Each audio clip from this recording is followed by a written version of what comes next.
سب سے پہلے تو آپ یہ ویڈیو دیکھیں. چھوڑو یار مناظر و ناظر تمہارے بس کی بات نہیں ہے. اپنے ملوث مولویوں کو بٹھا دو اور ہم اپنے جماعت کے نورانی چہرے والوں کو بٹھا دیتے. قوم خود فیصلہ کر لیں گی کون حق پر ہے. سبحان اللہ.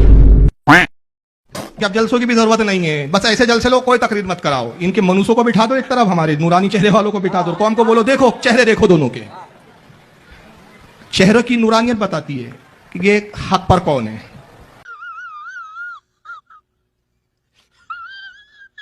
اچھا یار کوئی اور بولے نا منحوس لانتی تو بندے کو نا عجیب لگتا ہے. بات تو صحیح ہے, لیکن ایک بندہ خود کو خود ہی لانتی اور منحوس بولی جا رہا ہے, یہ بہت عجیب ہے.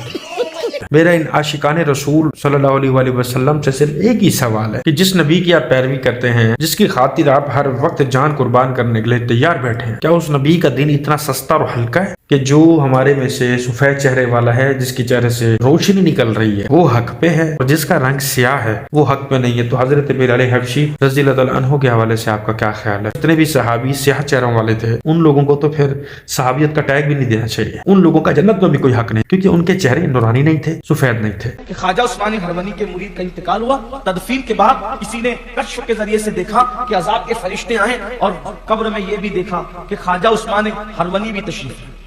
کہتے ہیں جب عذاب کے فرشتے آئے کسی جرم کی وجہ سے, تو شیخ خواجہ عثمان ہرونی بھی تشریف لائے اور عرض کیا کہ مجھ سے تعلق رکھنے والا ہے, تو حضرت کی سفارش سے اس کا عذاب ملتوی ہو گیا. عثمان ہرونی کا مزار کہاں؟ مکۃ المکرمہ میں جنت المالا کے اندر. توجہ فرمائے, ٹھیک وصال ہو چکا, وصال ہو چکا مکۃ المکرمہ میں مزار, اور اس کے بعد خواجہ عثمان ہرونی اپنے مرید کے مزار میں بھی, اپنے مزار میں بھی مرید کے مزار میں بھی.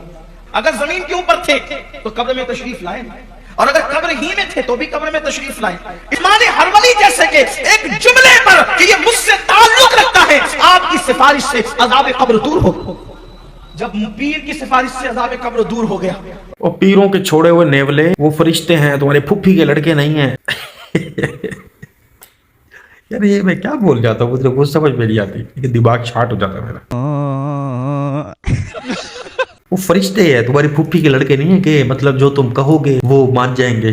بھائی ان کے اندر فٹ ہے, وہ تمہاری طرح بے غیرت نہیں ہے کہ اللہ تعالیٰ نے بھیجا اپنی ذات کی پہچان کروانے کے لیے, حقوق اللہ حقوق الباد ادا کرنے کے لیے, تاکہ اس کے عوض آپ کو جنت جیسی ایک خوبصورت جگہ دے سکے, ہمیشہ کی زندگی دے سکے. اس کے برعکس 50-60 سال کی اللہ نے زندگی مانگی تھی کہ تم میرے بتائے گئے, میرے نبی کے بتائے گئے پیٹرن کے اوپر اپنی زندگی گزارو. یہ تم بے غیرت ہو کے قبر پرستی اور یہ مشرکوں والے کام کرنے لگ گئے ہو. فرشتے ایسے نہیں ہیں, ان کے اندر جو فٹ ہے نا, انہوں نے وہی کام کرنا ہے. ان کو پتہ ہے کہ اس سے کیا بات کرنی ہے. وہ تمہارے یہ گردیزی اور وہ کوئی بھی پیر منہ اٹھا کے جو ہے وہ ایسی کسی کی قبر میں چلا جائے گا, ایک پریشان حال پڑا ہوا مردہ اپنے گناہوں کے عوض یا اپنی اعمال کے عوض جو بھی اس نے ماضی میں ڈن کیا, اگر ادھر سفارش سے چلنے لگ گئی تو پھر میرے اللہ کا پردہ کدھر گیا, میرے اللہ کا اصول, میرے اللہ کا قانون کہاں گیا؟ پھر تو اللہ نام ایگزسٹ ہی نہیں کرتا, نعوذ باللہ. کہ جب قبر کے اندر بھی سفارش, قبر کے باہر بھی سفارش, وہاں بھی لین دین سے معاملات چلتے ہیں, یہاں بھی لین دین سے معاملات چلتے ہیں, وہاں بھی نام چلتا ہے ایم پی ایم این اے کا دنیا میں, قبر کے اندر بھی نام چلتا ہے. تو پھر فرق کیا رہ گیا؟ پھر یہ دنیا میں اور آخرت میں کیا فرق رہ گیا؟ پھر قیامت کا انتظار کیوں ہے؟ پھر دجال کا ظہور باقی کیوں ہے؟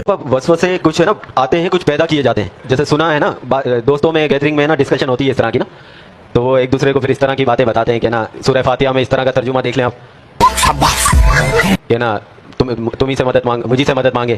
تو اس طرح کے بہت سارے جیسے شاعر قوالی مجھے سے کہا ہے سورہ فاتحہ میں, تیرا تو گیم بجانا پڑے گا. وَإِيَّاكَ نَسْتَعِينُ, اور تجھ ہی سے مدد مانگتے ہیں. یہ یوں ہے مطلب یہ اللہ کا حکم اس میں ان مانو کر نہیں ہے کہ اور مجھ ہی سے مدد مانگو, ان مانو کر نہیں ہے کہ اور مجھ ہی سے مدد مانگو. بات تو اب وہاں جائے گی نا کہ بھائی وہ کہاں ہے کہ مجھ سے مدد مانگو کسی اور سے نہ مانگو. کیا کہا؟ کس آیت کا ترجمہ کس آیت کا ترجمہ ہے؟ ارے مجھے چکر آنے لگ گئے اب. یہی تو بات, یہی تو زبان بند ہو جاتی ہے. یار میں بریلویوں کے اس بزرگ بوڑھے بابے دامت و برکات و عالیہ بٹ پہ کوئی بات نہیں کر رہا, ٹھیک ہو گیا. میں تو ازل سے کہتا آیا ہوں کہ یہ قرآن کے منکر ہیں اور سٹھیائے ہوئے لوگ ہیں, تو میں آج اس پہ کوئی بات نہیں کر رہا. یہ حدیث اپنی آنکھوں سے خود پڑھ لو, صحیح بخاری کی حدیث ہے 4497.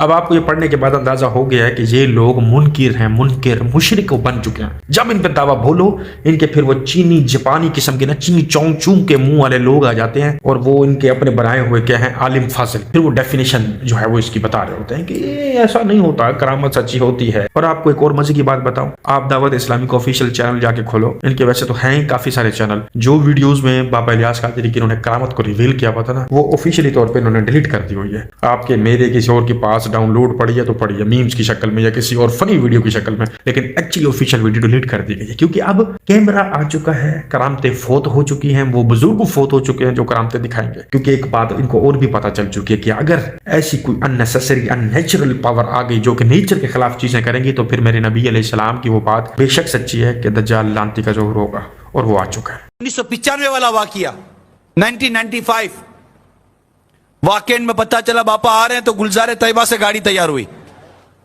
اس میں مادر ذات یعنی پیدائشی نابینا کا میں بھی چلوں گا. اسلام بھائی نے سمجھایا کہ آپ کیسے، مطلب بولا نہیں میں بھی ایک ولی کامل آ رہے ہیں تو میں بھی چلتا ہوں. جذبہ تھا، عقیدت تھی، محبت تھی، لے گئے. اجتماع بھی بہت بڑا تھا. اجتماع کے بعد جب واپسی ہوئی تو گاڑی کے گرد اسلام بھائی جمع ہو گئے. اس پہ وہ نابینا اسلام بھائی بھی آ گئے. باپا سے اسلام بھائی سلام دعا کر رہے تھے، بابا مبارکباد دے رہے تھے، خوش تھے. وہ دار گاڑی کے بجاتے رہے. اب نابینا تھے بیچارے، بجاتے رہیں گے یہ یوں. قریب آئے باپا کے تو اسلام بھائی نے کہا باپا بیچارے دیکھ نہیں سکتے ہیں، آپ کی محبت میں آئے، یہ آپ دم کر دیں. اس طرح کی باتیں ہوتے رہی. امیر علیہ سنت نے دم بھی کیا، آنکھوں پر انگلیاں پھیری، اور جب ٹورچ لگائی تو اس کی آنکھیں روشن ہو گئیں.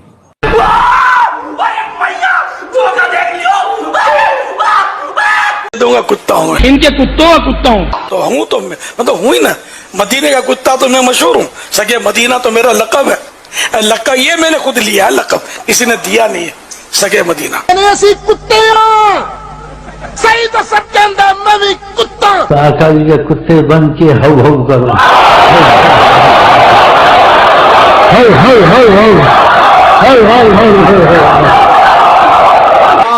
آستانے پاک کے کتے.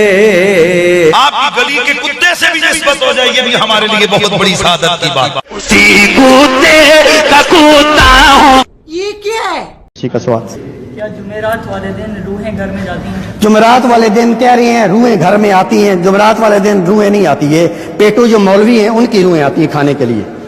یہ جو پیٹو مولوی ہے نا وہ کہتے ہیں جمعرات والے دن روحیں آتی ہیں اور ہمیں کپڑے دو، اور میں نے آپ کے والد کو والدین کو ننگا دیکھا. کوئی روح واپس نہیں آ سکتی. اگر کسی روح واپس آ سکتی تو شہید کی روح تھی. یاد رکھیے کہ جس نے اللہ تعالیٰ سے درخواست کی تھی کہ مجھے دنیا میں بھیجا جائے، میں جا کر بتاؤں کہ شہادت کا اتنا درجہ. روحیں یاد رکھے 30 پارے میں یا علیین میں یا سجین میں. کوئی روح، اگر کسی آدمی کی روح واپس آ سکتی کہ کائنات کے امام جناب محمد رسول اللہ ان کی روح آتی، کسی کی روح واپس نہیں آ سکتی. یا روح علیین میں ہے یا سجین میں. جی